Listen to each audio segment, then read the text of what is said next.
Glória a Deus, nesta noite eu quero cumprimentar a todo o povo de Deus com a paz do Senhor Jesus, amém? Amém. Aproveitando que estamos de pé, abramos as nossas Bíblias no Evangelho segundo escreveu Marcos, capítulo de número 16, Evangelho segundo escreveu Marcos, capítulo de número 16, versículo de número 15. É um versículo que já foi citado neste culto aqui algumas vezes, e é sobre este texto que nós pretendemos trazer uma mensagem do coração de Deus para o seu coração nessa noite. É uma alegria retornar a esta igreja, rever o pastor Gilmar, todos os obreiros aqui presentes, o pastor Ricardo França, um amigo desde 2017, que Deus me deu por intermédio da Marinha, e é bom quando a gente conhece as pessoas e os anos se passam e a gente vê que estas pessoas permanecem constantes na obra de Deus. Isso é maravilhoso. Louvado seja Deus pela vida do pastor Ricardo França, pelo pastor Gilmar e por todos os irmãos que aqui estão. Evangelho de Marcos, capítulo de número 16, versículo de número 15, a palavra do Senhor nos diz assim: e disse-lhes: vão por todo o mundo e preguem o Evangelho a toda criatura. Amém? Podei-vos assentar em nome de Jesus. Queridos e amados irmãos, antes de começar a ministração da palavra propriamente dita, me permita gastar alguns minutos para apresentar-lhes algumas obras que, pela graça de Deus, eu tenho tido a oportunidade de escrever e publicar. Nesse mês de março eu estou completando 40 anos de idade, e eu comecei a pregar a palavra de Deus com 10 anos de idade. Os meus pais não eram evangélicos, fui levado para uma igreja evangélica por uma vizinha, comecei participando ali da escola bíblica dominical aos 4 anos de idade, aprendendo a palavra do Senhor. Aos 10 anos de idade eu recebi o chamado de Deus para pregar o Evangelho em uma experiência sobrenatural com Deus, e coloquei o desejo no meu coração de pregar o Evangelho, e depois de 90 dias daquela experiência, eu fui convidado para ministrar a palavra de Deus pela primeira vez. Subi ao púlpito, preguei um sermão de 40 minutos, fundamentado em Jó, capítulo 19, versículo 25, eu sei que o meu Redentor vive, e ele se levantará sobre toda a terra. Fiz o apelo e ganhei os meus pais para Jesus. Eu sou o pai da fé da minha mãe e do meu pai, então hoje eles são missionários na casa do Senhor, uma bênção, ganhadores de alma, e eu comecei a pregar a palavra de Deus com 10 anos de idade, já são praticamente 3 décadas pregando a palavra de Deus, viajando pelo Brasil e por alguns países deste mundo, tendo a missão, o chamado, a incumbência de pregar o Evangelho. E eu posso dizer que eu sou alguém profundamente apaixonado pela palavra de Deus. E desde que eu fui chamado por Deus, eu resolvi me dedicar a estudar, a conhecer a palavra de Deus, estudar.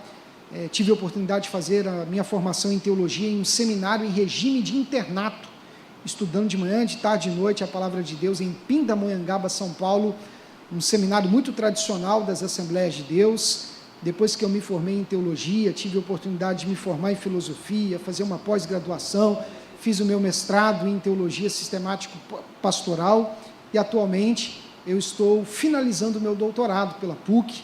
Esse ano eu defendo a minha tese, e eu também recebi o chamado, além de pregar, de dar aulas, eu recebi um chamado divino também de escrever. Eu gosto muito de escrever, e já são 20 livros escritos. Alguns desses livros estarão disponíveis para aqueles que desejarem adquirir após o culto. Lá embaixo haverá uma mesa ali preparada com esses livros. Lá os irmãos vão encontrar uma coleção, um comentário explicando a Bíblia de Gênesis a Apocalipse. É uma coleção composta de 13 livros, explicando a Bíblia de Gênesis a Apocalipse. Eu sou o autor e o organizador desta coleção, escrevi praticamente 70% da coleção, mas também contei com a participação de outros pastores e teólogos amigos que escreveram em coautoria comigo. Essa coleção é uma oportunidade única para quem deseja desenvolver um estudo sistemático da Palavra de Deus. Se você estudar um livro por mês, cada livro possui 4 unidades, 4 capítulos. Se você estudar uma unidade por semana, no final de um mês você finaliza o livro. E no final de 13 meses você estudou a Bíblia completa, de Gênesis a Apocalipse. Aqui, por exemplo, eu tenho livros históricos. Livros históricos, eu vou explicar o contexto histórico de 12 livros do Antigo Testamento. Josué, Juízes, Ruth, 1 e 2 Samuel, 1 e 2 Reis, 1 e 2 Crônicas, Esdras, Neemias e Esther. Nos livros históricos, os irmãos vão encontrar uma explicação de um período de aproximadamente 1000 anos, que serve de pano de fundo para a composição do Antigo Testamento. A gente sabe que os primeiros livros a serem escritos, que estão nesta seção de livros históricos da Bíblia, eles foram escritos logo após Moisés, próximo do século XV a.C., e eles foram escritos até o século V a.C., um período de aproximadamente 1000 anos. Então, por exemplo, nesse livro, eu vou explicar sobre o livro, quem escreveu, quando escreveu, por que escreveu, para quem escreveu, vou explicar as passagens complexas, difíceis de se entender, vou trazer o pano de fundo histórico, o contexto histórico, geográfico. Então, são livros muito importantes e elucidativos para aqueles que desejam conhecer melhor a Palavra de Deus. Os irmãos também vão encontrar esse livro aqui, a Doutrina da Bíblia. Pastor, eu gostaria de levar todos os livros, mas eu não tenho condição. Eu só tenho condição de levar um livro. Eu quero levar um livro para abençoar a sua vida, o seu ministério, para que eu possa aprender um pouco mais. Qual livro você me indica? Certamente esse livro, A Doutrina da Bíblia. Porque nesse livro eu falo sobre a Palavra de Deus, a história da formação da Bíblia e por que nós cremos que a Bíblia é a Palavra de Deus. Eu vou explicar sobre a formação da Bíblia. Tem gente que acha que Deus pegou a Bíblia pronta e lançou do céu e ela já caiu aqui na terra pronta, do jeito que está. Mas a gente sabe que não foi assim. A Bíblia passou por um processo histórico de formação e de reconhecimento. Hoje, a gente tem todos os livros da Bíblia reunidos em uma coleção. Então, a gente pega a nossa Bíblia, a gente tem 66 livros aqui. A gente sabe que os capítulos e os versículos surgiram depois, mas a gente tem aqui 66 livros, 1.189 capítulos, 31.173 versículos, 910.864 palavras, 3.586.483 letras. Se estiver duvidando, é só você contar que você vai ver que é isso mesmo. Mas aqui a gente tem a Bíblia completa nas nossas mãos, mas a gente sabe que no início não era assim, porque cada livro da Bíblia, ele era independente, escrito à própria mão, por isso ele era chamado de manuscrito, então ele era independente. Mas houve um momento da história em que esses livros foram reunidos. E a pergunta que eu faço para vocês é: vocês sabem quando os livros do Antigo Testamento foram reunidos? Quem reuniu esses livros? Quem disse que eles eram sagrados? Por que nós chegamos a esse entendimento? Você sabia que no debate de reconhecimento dos livros do Antigo Testamento, existiram 5 livros que foram questionados e quase não fizeram parte do Antigo Testamento? 5 livros. Um dos livros, por exemplo, é o livro de Provérbios, por causa de 2 versículos. Provérbios capítulo 26, versículo 4 e versículo 5. O versículo 4 diz assim: não responda ao tolo segundo a sua estultice. O versículo 5 vai dizer: responda ao tolo segundo a sua estultice. Os estudiosos acharam que isso daqui era um erro, uma contradição, porque um texto estava mandando você fazer uma coisa e o versículo seguinte estava mandando você fazer exatamente o contrário. Mas, na verdade, o texto sapiencial, ele também é construído a partir do enigma. Então, nesses 2 versículos, a gente tem o enigma. Aparentemente um texto paradoxal, mas que traz uma mensagem profunda. E qual que é a mensagem profunda? A mensagem profunda é que às vezes você precisa responder ao tolo, segundo a sua estultícia. E às vezes você não deve responder o tolo segundo a sua estultícia. Não existe uma regra para isso, vai depender do seu discernimento na hora.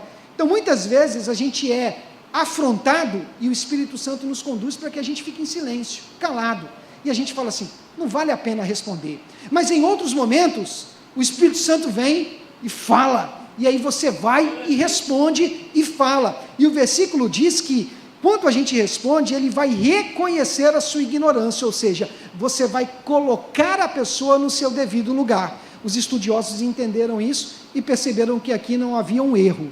Então, nesse livro, eu falo sobre os debates que envolveram esse reconhecimento dos textos do Antigo Testamento, dos textos do Novo Testamento. A pergunta que eu faço é, você sabe quem reuniu os livros do Novo Testamento? Quem disse que eles eram sagrados? Por que a nossa Bíblia é diferente da Bíblia católica? Por que nós não acreditamos nos 7 livros apócrifos? Nesse livro aqui, eu vou explicar tudo isso, e você vai entender por que nós cremos que a Bíblia é a palavra de Deus, neste formato atual, com 66 livros. Então, é um livro que eu recomendo para todo cristão. Além desses livros, você vai encontrar o livro Pregação em Crise. Esse livro eu faço uma denúncia sobre uma crise que nós estamos vivendo nos nossos púlpitos, com pregações cada vez mais antropocêntricas, triunfalistas, narcisistas, materialistas, consumistas, egolátricas, que massageiam o ego, ao invés de confrontar o pecador. É um grande desafio hoje pregar o Evangelho, porque as pessoas querem ouvir uma mensagem que agrade. E particularmente, irmãos, eu não estou aqui para agradar ninguém, eu estou aqui para obedecer o meu chamado e ser fiel, ser um bom dispenseiro da mensagem que Deus tem colocado no meu coração. O meu compromisso é com a palavra de Deus. Não estou aqui para massagear o ego de ninguém. Então prepare-se para ouvir uma mensagem que às vezes vai te confortar, às vezes vai te consolar, mas também vai te confrontar e vai te desafiar. Não é à toa que quando a Bíblia vai falar de si mesma, ela se auto-apresenta como espada. Eu nunca vi ninguém massagear com espada, porque espada não massageia. Espada corta, espada fere. Pastor Trota, você está dizendo que a palavra de Deus vai me ferir? Com toda certeza. Vai ferir o seu orgulho, a sua prepotência, a sua carnalidade, a sua superficialidade, a sua vaidade, o seu egoísmo, vai ferir. Nós somos confrontados, porque o velho homem precisa morrer todos os dias, para que possamos ser guiados pelo Espírito e conduzidos pela palavra de Deus, amém? Dito isso, Marcos capítulo 16, versículo 15, a palavra do Senhor nos diz: vão por todo o mundo e preguem o Evangelho. Nós sabemos que este texto faz parte de uma ordem expressa de Jesus, que antecedeu o episódio de sua ascensão aos céus. Jesus reuniu seus discípulos, já depois de ter ressuscitado em seu corpo ressurreto, ele apareceu aos seus discípulos, e antes de ser ascenso aos céus, ele reuniu seus discípulos e entregou-lhes uma missão. A teologia vai apresentar este texto, o texto de Mateus capítulo 28, que tem como correlato o texto de Marcos capítulo 16, a teologia vai apresentar estes textos como a grande comissão. É quando Jesus reúne os seus discípulos e entrega a eles, comissiona eles para uma grande missão, uma grande responsabilidade, que é basicamente continuar a fazer aquilo que Jesus começou a fazer. Jesus implantou a semente do Evangelho, ele iniciou, e os discípulos, eles tinham a missão, a responsabilidade de dar continuidade à pregação de Jesus Cristo. E é interessante nós olharmos que neste texto aqui, a gente consegue extrair alguns princípios. O primeiro princípio é que o ir por todo o mundo para pregar o Evangelho não é uma questão de opção, é mandamento. É mandamento. Mandamento você obedece. Não é, eu vou ver se eu quero aceitar cumprir essa missão. Não existe essa possibilidade. Eu costumo dizer que todas as vezes que alguém se converte, Deus tira o peso do seu coração e coloca uma responsabilidade nos seus ombros. O peso do coração era devido ao fato de estarmos distantes de Deus, afastados de Deus, o fato de que éramos filhos da ira, caminhando para a condenação.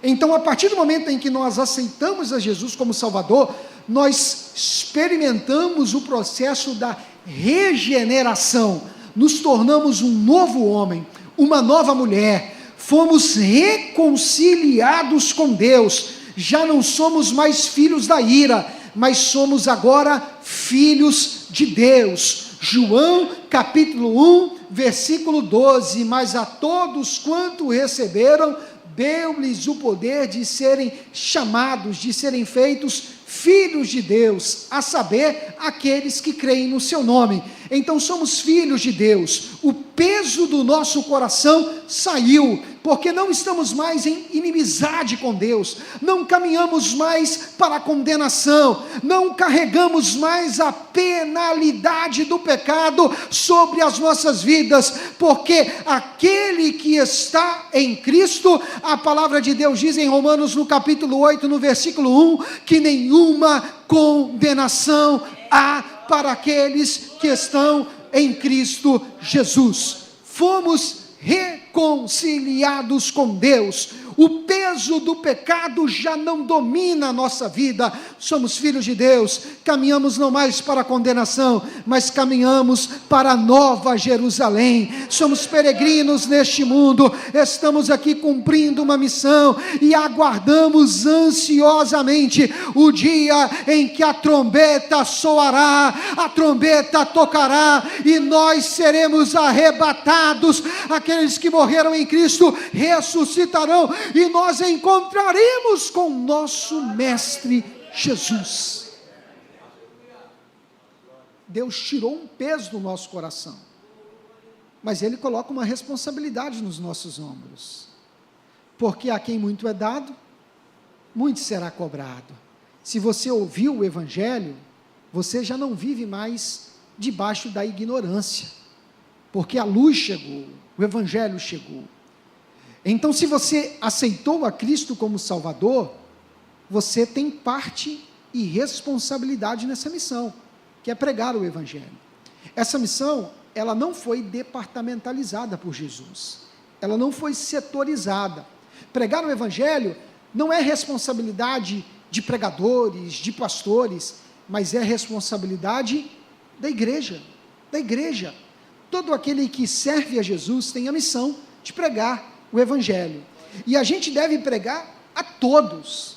Nós não podemos selecionar pessoas, nós devemos anunciar o Evangelho a todas as pessoas. Aquele que está perdido, ele deve ouvir o Evangelho, porque o Evangelho é poder de Deus para transformar o pecador e o perdido.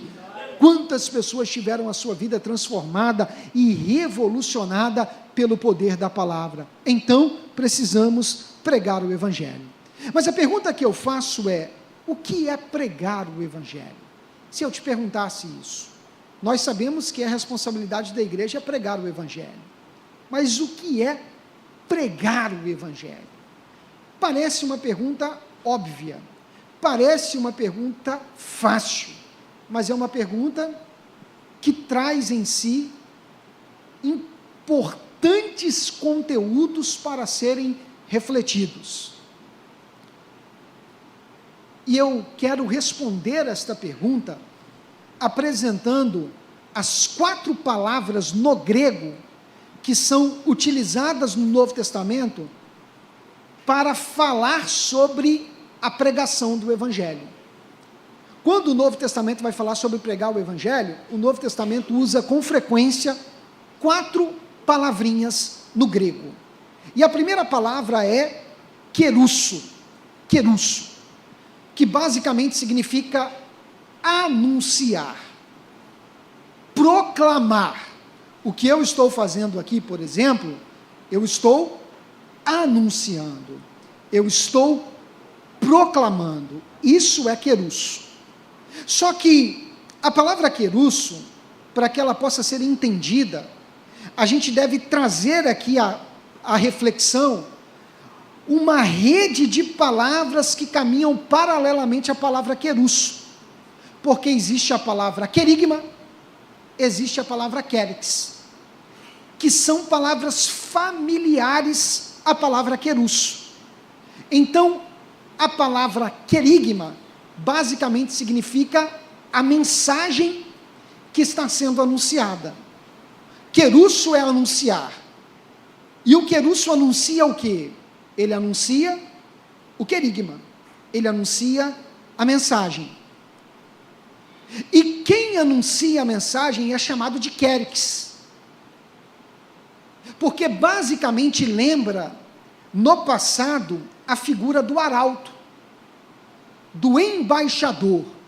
O que era o arauto? O arauto era uma pessoa que pertencia, que era assalariado pelo Estado, vamos dizer assim, e era um tipo de porta-voz do rei. Então, todas as vezes que o rei precisava enviar uma mensagem para os seus súditos, ele escrevia a mensagem, selava a carta com o seu anel real. O querix, que era o arauto, ele era o portador do querigma, o portador da missiva real, e ele tinha que chegar até o local destinado, abrir a mensagem e ler a mensagem na íntegra. O compromisso do querix não era com quem estava ouvindo, mas com quem ele estava representando. Às vezes o querix ia anunciar uma mensagem que não era agradável de ser ouvida. Ele iria dizer, por exemplo, que a taxa de impostos iria aumentar. O povo iria reclamar. As pessoas ficariam revoltadas. Mas o que o querix tinha que fazer? Ele tinha autorização para mudar a mensagem? Ele tinha autorização para amenizar a mensagem? Ele tinha autorização para adaptar a mensagem para que ela fosse palatável e agradável ao gosto do ouvinte? Não, porque o compromisso do querix era com o rei, e ele precisava ser fiel ao querigma, fiel à mensagem. Então, quando a palavra de Deus diz que pregar o evangelho é anunciar, usando a palavra querusso, essa palavra está indicando que todo aquele que prega a palavra deve cuidar para ser fiel à palavra, fiel ao texto, fiel à mensagem. Nós não temos autorização para alterar a mensagem e agradar as pessoas que estão nos ouvindo. Eu preciso dizer isso nessa noite, porque a gente percebe que está crescendo pelas nossas igrejas uma pregação que leva as pessoas a uma vida de comodidade. O evangelho mamão com açúcar, o evangelho da facilidade, o evangelho onde você não renuncia a nada, Deus te dá tudo e você vai ser plenamente feliz nessa terra, sem doença, sem problema, sem adversidade. Que evangelho é esse que está sendo pregado, gente? Não é o evangelho que Jesus anunciou. Jesus disse: quem quer vir após mim, negue-se a si mesmo, tome a sua cruz e siga-me. O evangelho que Jesus anunciou, que os discípulos anunciaram, levaram eles ao martírio. Um foi crucificado, o outro foi decapitado, outro foi apedrejado, outro foi sentenciado à morte, foi lançado na prisão. Eles sofreram adversidades por pregarem o evangelho, mas eles foram fiéis à palavra. Precisamos ser fiéis à palavra, irmãos. Essa ideia de alterar o contexto. Texto sem contexto é pretexto para heresia. Quantos versículos estão sendo distorcidos? Quantas vezes eu tenho escutado, por exemplo, pessoas dizendo: a palavra do Senhor diz, buscai primeiro o reino de Deus, e todas as outras coisas vos serão acrescentadas. O texto não diz isso. O texto diz: e estas outras coisas está mencionando aquilo que foi falado nos versículos anteriores. E o que foi falado nos versículos anteriores? O cuidado de Deus, a alimentação do dia, a porção diária. O texto não está falando de luxúria, o texto não está falando de uma riqueza sem fim, o texto está dizendo que Deus vai cuidar de você todos os dias. Então busque ao Senhor, porque Ele vai te dar a porção do dia, Ele será o teu Deus, Ele não te abandonará, Ele não te deixará órfão, Ele não te deixará desprotegido, Ele não te deixará desguarnecido, mas Ele é o guarda de Israel, aquele que não dorme, aquele que não tosqueneja. Ele guardará a tua entrada, a tua saída, desde agora para todo sempre. A gente precisa ser fiel à palavra, irmãos, porque se a gente prega um evangelho distorcido, a gente cria expectativas irreais nas pessoas, e aí as pessoas vêm para a igreja e se frustram. A pregação do evangelho, ela não pode estimular nas pessoas o desejo para negociar com Deus. Evangelho é entrega, evangelho é rendição.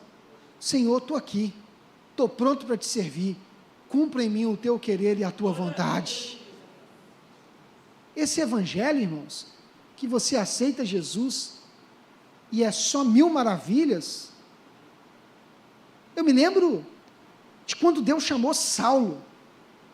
Deus disse para Ananias: vai lá, ora por um homem, porque ele é um vaso escolhido, e eu lhe mostrarei. Quem conhece Bíblia sabe. E eu lhe mostrarei o quanto ele há de padecer pelo meu nome.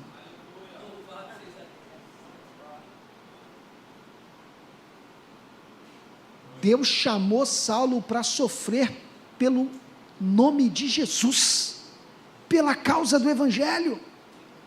Acabamos de ver um vídeo de missionários que estão em outro país, que largaram tudo, foram para um país diferente, para um contexto diferente. Pessoas que estão dispostas a sofrer pelo evangelho, a deixar o conforto do seu lar, a comodidade do seu lar, para pregar o evangelho. Será que nós estamos comprometidos com o evangelho dessa forma? Ah, pastor, mas eu não recebi o chamado para ser um missionário transcultural. Mas será que você está disposto a sofrer pelo evangelho aonde você está? Será que você está disposto a enfrentar as lutas, as adversidades, testemunhando a sua fé em Cristo Jesus?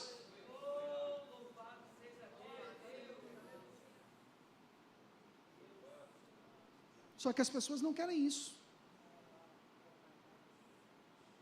E as pessoas estão mudando a mensagem para atrair, para encher igrejas, para atrair as pessoas, para que as pessoas possam aceitar a Cristo.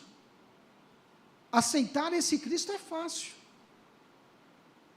porque esse Cristo te enche de riqueza sem fins, te torna célebre, famoso, respeitado.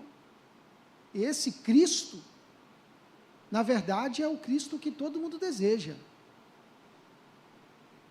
Mas o evangelho te leva à renúncia. O evangelho te leva ao confronto. A segunda palavra que é utilizada no Novo Testamento para falar sobre pregação é uma palavra que a gente conhece muito. É a palavra evangelizo, no grego. A gente fala muito essa palavra, evangelizar. O que é evangelizar? É anunciar as boas novas. Aqui é um complemento do querusso, porque querusso é só anunciar. A palavra querusso, ela mostra que o anúncio deve ser comprometido com a mensagem, precisa de ter fidelidade textual. Mas nem sempre o anúncio era bom. pelo menos o anúncio do Querix, lá no passado. Só que quando o texto diz que pregar é evangelismo, o texto está dizendo, não é só anunciar, mas é anunciar o quê? As boas novas. O evangelho que a gente anuncia é a boa nova de Deus para a humanidade. Deus amou o mundo de tal maneira que enviou o seu Filho unigênito para que todo aquele que nele crê não pereça, mas tenha a vida eterna. Deus nos ama, Deus nos escolheu, Deus veio ao nosso encontro, Ele está disposto a te salvar, não importa qual seja o seu pecado, não importa o quanto você esteja atolado no lamaçal do pecado, Ele está disposto a te lavar, a te redimir, a te transformar, a te tirar desse charco de lodo e afirmar os teus pés sobre a rocha inabalável que é Jesus. Ele está disposto a mudar a sua vida. Essa mensagem é maravilhosa, irmãos. Mas às vezes é uma mensagem que não é boa de ouvir. Verdade, não é boa de escutar, mas faz bem para a sua alma. Eu me lembro que quando eu era criança e precisava tomar remédio, era uma luta, e minha mãe ficava tentando empurrar o remédio, e eu dizia, não, é ruim, ela, mas isso daí é o que vai te salvar, e aí colocava. Não é assim, irmãos? Então no final o remédio é bom, a gente acha que é ruim, mas é bom. Às vezes o gosto na hora não é tão agradável, mas está nos salvando, está nos curando. A palavra de Deus, às vezes, a gente escuta algumas pregações que a gente sai daqui meio que desnorteado, né? Quase ligando o GPS para lembrar onde você mora. Às vezes a mensagem te confrontou tanto que você está saindo assim meio desnorteado. Senhor, me guia. Senhor, para onde eu vou? Mas glória a Deus, irmãos, porque essa mensagem é boa para a sua alma. Eu disse que a palavra de Deus é como uma espada. Espada fere, mas fica tranquilo. As feridas de Deus, elas curam. A Bíblia diz, Ele mesmo fez a ferida, e Ele mesmo a ligará. Ele mesmo a sarará. A mensagem que a gente anuncia é uma mensagem boa. Isso deve produzir em nós uma admiração pela palavra. Essa mensagem é maravilhosa, irmãos. Se é maravilhosa, por que te calas? Se a mensagem é maravilhosa, por que você se omite? Se a mensagem é maravilhosa, por que você se esconde? Se a mensagem é maravilhosa, por que você passa para outro e deixa de falar e anunciar esta palavra?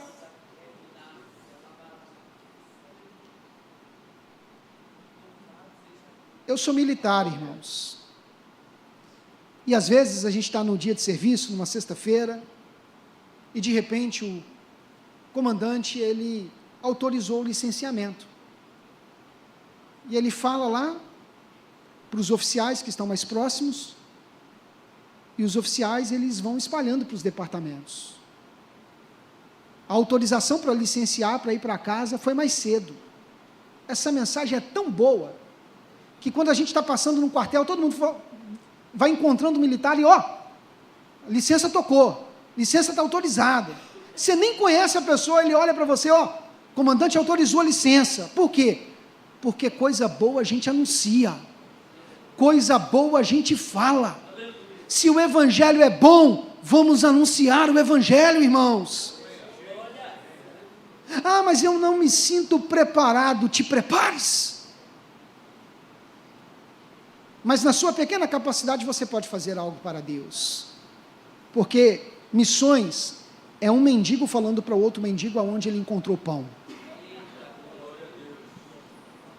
O evangelho um dia te alcançou e te alimentou, então vai lá e fala para os outros, porque há outros perdidos, há outros feridos, há outros desorientados que vão ser alcançados através deste evangelho.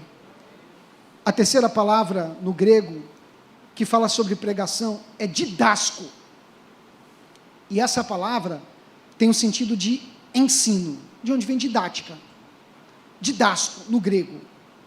Pregar o evangelho também é didasco. Não é só você chegar e anunciar e pronto. Você precisa explicar. Porque as pessoas vão te perguntar. As pessoas vão te questionar. As pessoas vão te redarguir, mas por que é assim? Mas por que é desse jeito? E você precisa estar preparado. Aí sabe por que tem muita gente que não prega e não anuncia? Porque não está preparado. E aí a pessoa pensa assim, já que eu não me sinto preparado, eu não vou anunciar. Você está com um comportamento errado. Já que eu não estou preparado, eu vou me preparar. Não é eu vou me calar, eu vou me preparar. Deus te chama para a responsabilidade. Pregar o evangelho requer conhecimento. Pregar o evangelho requer preparo. Ninguém pode pregar da plenitude do seu coração e do vazio da sua cabeça.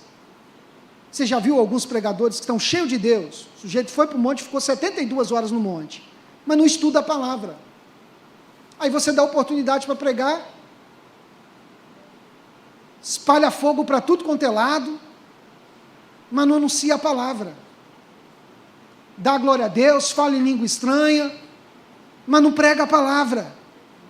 Não explica o texto, porque não houve o preparo suficiente. Então ninguém pode pregar da plenitude do coração e do vazio da cabeça. O coração tem que estar cheio, tem que estar transbordando, mas tem que ter conhecimento também. Tem que estudar a palavra. Isso é didasco. Então, para levar o evangelho ao mundo, eu preciso conhecer a palavra de Deus. Eu preciso estudar a palavra de Deus. E a pergunta que eu faço para você nessa noite, hoje é um culto de missões. Culto de missões, irmãos, é o culto em que a igreja é desafiada a pensar sobre a obra de Deus. A pergunta que eu te faço é, você tem se dedicado o suficiente na palavra de Deus? O que você tem feito para aprender mais a palavra de Deus? Você tem renunciado uma parte do seu dia, abdicado das distrações, porque hoje o nosso mundo são muitas distrações, os streams, Netflix, Amazon, séries, filmes, no controle remoto, a gente tem um mundo de distrações. Será que você tem renunciado um pouquinho às distrações, para separar um tempo do seu dia para ler a palavra? Ou você só se alimenta da palavra quando tem alguém aqui pregando? Meu irmão, você tem que ter acesso direto às escrituras. Senão a gente vai cair num catolicismo medieval, fundamentando a nossa fé naquilo que as pessoas falam. Você precisa ler o texto, você precisa ir na fonte, a palavra de Deus está nas suas mãos. Eu não tenho conhecimento. A nossa irmã deu testemunho com 12, 13 anos de idade, um Novo Testamento chegou até ela começou a ler o Novo Testamento, e aquela palavra, aquela mensagem foi alcançando o coração dela, trazendo luz, mudando a vida dela, porque a palavra de Deus é poderosa para transformar. Então vá direto no texto. Se os crentes pentecostais fossem direto ao texto, como muitas vezes eles vão direto à casa dos profetas, irmãos, nós estaríamos muito preparados. Mas o pessoal, para ir na casa do profeta para receber uma profecia, fazem fila. A palavra de Deus está nas suas mãos. Leia a palavra, estude a palavra. E por fim, irmãos, para finalizar, a última palavra que é utilizada no Novo Testamento, a palavra em grego para falar sobre pregar o evangelho é a palavra martírio. Você conhece bem essa palavra também. É a palavra que significa testemunhar. Essa palavra é tão forte que algumas pessoas estavam pregando o evangelho e eles foram mortos por isso. Eles sofreram um martírio. Eles testemunharam mesmo diante da morte, mas não refugaram, não voltaram atrás, não renunciaram às suas crenças, mas pregaram o evangelho, testemunharam o evangelho, porque essa palavra era viva e poderosa na vida deles. A palavra martírio, ela demonstra que pregar o evangelho não é só ter conhecimento. Didasco fala da importância do conhecimento, mas por outro lado, tem gente que sabe muito, mas vive pouco.